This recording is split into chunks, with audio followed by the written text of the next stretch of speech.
السلام علیکم ورحمۃ اللہ وبرکاتہ۔ اسلامی ڈائری چینل میں آپ سب کو خوش آمدید کہتا ہوں۔ امید کرتا ہوں آپ سب خیریت سے ہوں گے۔ ویڈیو شروع کرنے سے پہلے میری ایک ریکویسٹ ہے، اگر آپ نے ہمارا چینل سبسکرائب نہیں کیا تو پہلے ہمارے چینل کو سبسکرائب کیجیے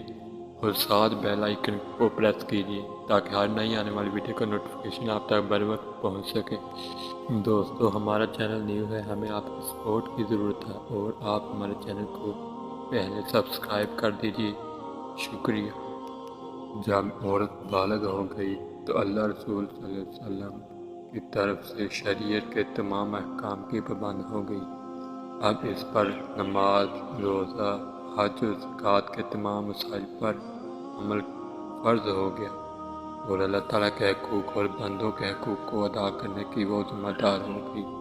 اب اس پر لازم ہے کہ وہ خدا تعالیٰ کے تمام فرضوں کو ادا کرے اور چھوٹے بڑے تمام گناہوں سے بچتی رہے، اور یہ بھی اس کے لیے ضروری ہے کہ اپنے ماں باپ اور بڑوں کی تعظیم و خدمت بجا لائے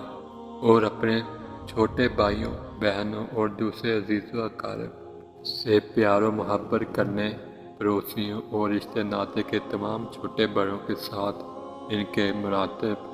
درجات کے لحاظ سے نیک سلوک اور اچھا برتاؤ کرے، اچھی عادتیں سیکھے اور تمام خراب عادتوں کو چھوڑ دے اور اپنی زندگی کو پورے طور پر اسلامی ڈھانچے میں ڈال کر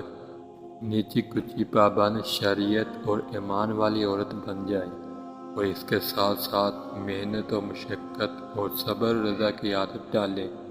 مختصر یہ کہ شادی کے بعد اپنے اوپر آنے والی تمام گھریلو ذمہ داریوں کی معلومات حاصل کرتی رہے کہ شوہر والی عورت کو کس طرح اپنے شوہر کے ساتھ نبھا کرنا اور اپنے گھر سنبھالنا چاہیے۔ وہ اپنی ماں اور بڑی بوڑھی عورتوں سے پوچھ کر اس کا ڈھنگ اور سلیقہ سیکھے اور اپنے رہن سہن اور چال چلن کو اس طرح سدھارے اور سنوارے کہ نہ شریعت میں گنہگار ٹھہرنے، نہ برادری و سماج میں کوئی طعنہ مار سکے۔ کھانے پینے، پہننے اوڑھنے، سونے جاگنے، بات چیت، غرض ہر کام، ہر بات میں جہاں تک ہو سکے خود تکلیف اٹھائے، مگر گھر والوں کو راحت و آرام پہنچائے، بغیر ماں باپ کی اجازت کے نہ کوئی سامان اپنے استعمال میں لائے، نہ کسی دوسرے کو دے، نہ گھر کا ایک دانہ ماں باپ کی اجازت کے بغیر خرچ کرے، نہ بغیر ماں باپ سے پوچھے کسی کے گھر یا ادھر ادھر جائے، غرض ہر کام ہر بات میں ماں کی اجازت اور رضامندی کو اپنے لیے ضروری سمجھے۔ کھانے پینے، سینے پرونے، اپنے بدن، اپنے کپڑے اور مکان و سامان کھول کا مختصر تذکرہ